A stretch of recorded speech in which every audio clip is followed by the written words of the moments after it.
पद्धतीने आपण कशी बनवू शकतो, आज ही रेसिपी आपण बघणार आहोत. कुठलाही पाक बनवण्याची आवश्यकता नाही किंवा हाताला चटके बसण्याची आवश्यकता नाही. अगदी छान असे खुसखुशीत लाडू जे महिनाभर सुद्धा टिकू शकतात, हे लाडू आज आपण बघणार आहोत. तर चला बघूया रेसिपी. लागणारे साहित्य व प्रमाण तुम्हाला सांगते. इथे साधारण तुम्ही जर अर्धा किलो तीळ घेतली तर अर्धा किलो गूळ घ्यायचा आहे. चवीनुसार विलायची पूड टाकायची आहे. पाकासाठी लागणार आहे 2 चम्मच तूप. शेंगदाणे आता जर तुम्हाला यामध्ये अर्धा किलो तीळमध्ये मी 100 ग्राम असे शेंगदाणे घेतले आहे. तुम्हाला वाढवायचे असेल प्रमाण तर वाढवू शकता. अगदी 4 ते 5 साहित्यामध्ये आपले हे लाडू अगदी खुसखुशीत असे बनणार आहेत. तर चला रेसिपीला सुरुवात. नमस्कार, श्री स्वामी समर्थ. मी ज्योती. आज आपण बघणार आहोत तिळाच्या लाडूची रेसिपी. सर्वप्रथम आपण कढाई ठेवून घेऊया. आपण तीळमध्ये काय कचरा आहे का किंवा काय खडा वगैरे असेल ते एकदा चेक करून घेऊया.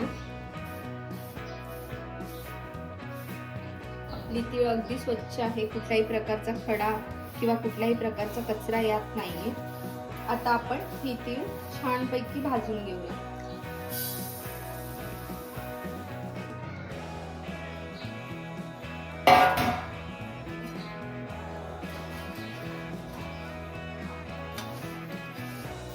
आता साधारण काय होतं, आपण जी पांढरी तीळ घेतो पॉलिश केलेली, त्यामध्ये आपण जेव्हा भाजतो तर त्याचा कलर चेंज होतो, म्हणून आपल्याला कळते तीळ भाजली येत नाही. पण ही गावरान तीळ घेतली तर ही भाजली कशी आहे हे ओळखायचं कसं, तर इथे बघा, जेव्हा तीळ व्यवस्थित भाजल्या जाते तेव्हा त्याच्यात एक तडतड असा आवाज येतो व एक सुगंध देखील येतो. तेव्हा समजायचं की आपलं तीळ व्यवस्थित भाजलं आहे. अगदी फास्ट गॅस पण नका ठेवू. सुरुवातीला फास्ट ठेवू शकता, नंतर अगदी स्लो करून छान अशी खरपूस तुम्ही भाजून घ्यायची आहे तीळ. आपण हा गूळ जो घेतला आहे हा आपला नॉर्मल गूळ घेतला आहे. जर तुम्हाला थोडेसे कडक असे लाडू बनवायचे असतील तर तुम्ही पाकात जो चिक्कीचा गूळ असतो तो घेऊ शकता. मी इथे अगदी आपले ज्यांना दात नाही अशी लोकही खाऊ शकतात किंवा लहान मुलंही आवडीने खाऊ शकतात असे लाडू आपण बनवणार आहोत. तर मी इथे आपला नॉर्मलच गूळ घेतला आहे. एकीकडे आपली तीळ भाजते, त्याला मध्ये मध्ये पण हलवायचं आहे. तोपर्यंत आपण गूळ देखील इकडे कट करून घेणार आहोत. आता जेवढा आपण तीळ घेतली आहे तेवढाच गूळ आपल्याला घ्यायचा आहे.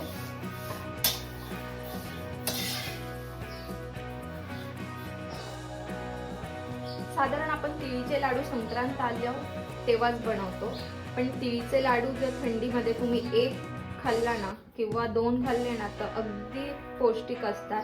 ज्यांना सांधेवातीचा प्रॉब्लेम आहे, ज्यांचा हातपाय नेहमी दुखतात, कंबर दुखतं, त्यासाठी तिळीचा लाडू खाल्ला ना तर अतिउत्तम.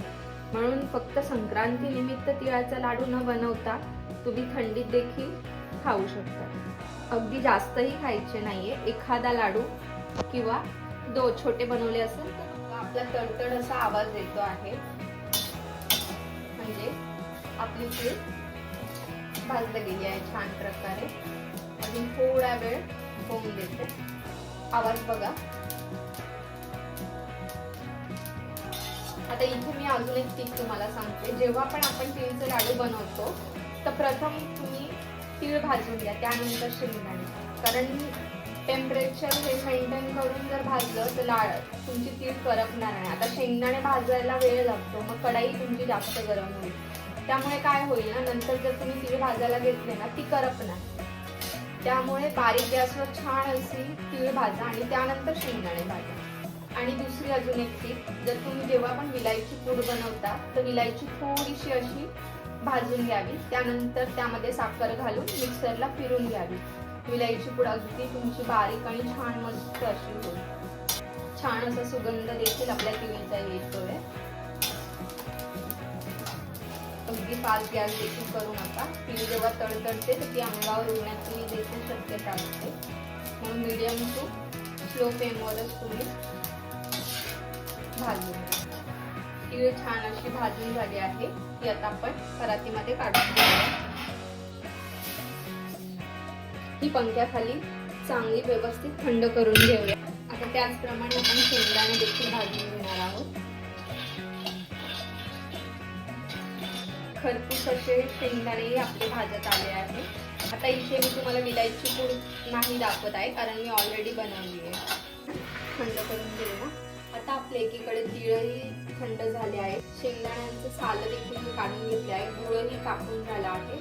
आता आपण मिक्सरमध्ये तीळ वाटून घेऊया.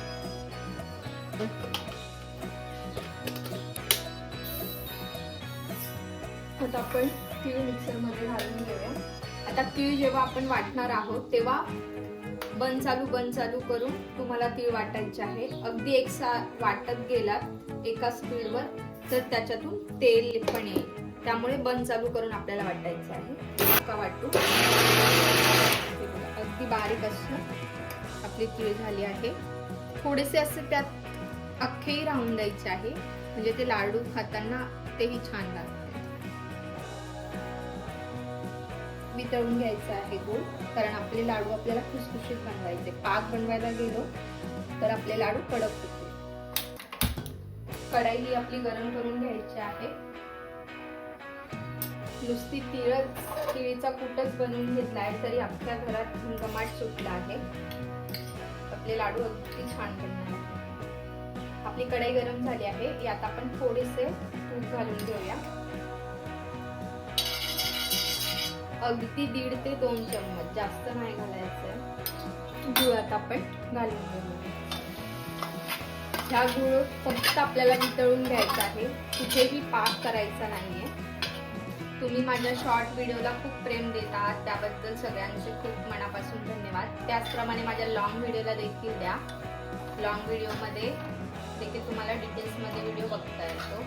सबस्क्राईब करा, चॅनलला लाईक करा आणि तुमचे प्रेम असेच कायम टिकून राहू द्या. तुमचा एक लाईक खूप महत्त्वाचा आहे. सबस्क्राईब देखील. तुम्हाला रेसिपी आवडत असेल, पूजा आवडत असेल तर नक्की आपल्या फॅमिली बरोबर शेअर करा, मित्रांना शेअर करा, मैत्रिणींना शेअर करा. अशा छान छान रेसिपी तुम्ही देखील घरी बनवून खा. बाहेरून विकत आणण्यापेक्षा हे लाडू नक्की एकदा घरी ट्राय करा. कुठेही तुमची रेसिपी फसणार नाही. अगदी साध्या सोप्या पद्धतीने बनवणार आहे. त्यामुळे अगदी शिकाऊ असेल त्यालाही हे लाडू जमतील. आणि तुम्ही जर ही रेसिपी माझी ट्राय केली असेल तर ते देखील मला सांगा. तुम्ही कुठल्या शहरातून बघत आहात म्हणजे मलाही कळेल माझे व्हिडिओ कुठपर्यंत गेले. तर नक्की आपल्या शहराचं नाव किंवा तुम्ही एखादी रेसिपी बनवली आणि तुम्हाला आवडली किंवा बनवताना काही प्रॉब्लेम आला तो नक्की मला कमेंट्समध्ये कळवा. बस या स्टेजला आता आपण गॅस बंद करणार आहोत. तुम्ही बघत आहात आपण फक्त गूळ वितळून घेतला आहे. याचा कुठल्याही प्रकारचा पाक किंवा काय बनवायची गरज नाही. आता हा वितळलेला गूळ आपण आपल्या तिळाच्या कुटामध्ये घालणार आहोत. आता हे शेंगदाणे आपण थोडेसे आबडधोबड कुटून घेणार आहोत. थोडेसेच असे कुटून घ्यायचे आहे. ते लाडूमध्ये खाताना अगदी छान लागतात. मैत्रिणींना जेव्हा आपले हे काही मराठी सण असतात किंवा आपल्या पारंपरिक काही रेसिपी आहेत त्या नक्की बनवत जा. त्यामुळे आपल्या मुलांना देखील आपली संस्कृती कळते. आता जर कधी मी विचार केला असता रेडीमेड लाडू मागवले असते तर माझ्या मुलीला कळलंच नसतं की हे घरी देखील बनवले जातात. आता जेव्हा हा लाडू बनवून होईल तेव्हा ती चाखेल आणि ती बोलेल आई किती छान लाडू आहे हा. तेव्हा विचार करा तीच गोष्ट ती तिच्या मैत्रिणीला जाऊन सांगेल व ती मैत्रीण देखील तिच्या आईला सांगेल. म्हणजे आपली संस्कृती आपणच वाढवायची आहे. म्हणून अशा पारंपरिक रेसिपी ज्या आपल्या आहेत त्या नक्की घरी थोडासा वेळ काढून बनवा. हो मी समजू शकते की जॉबला ज्या जातात त्यांना नाही आहे पॉसिबल, पण तुम्ही थोडा वेळ काढून नक्की ट्राय करत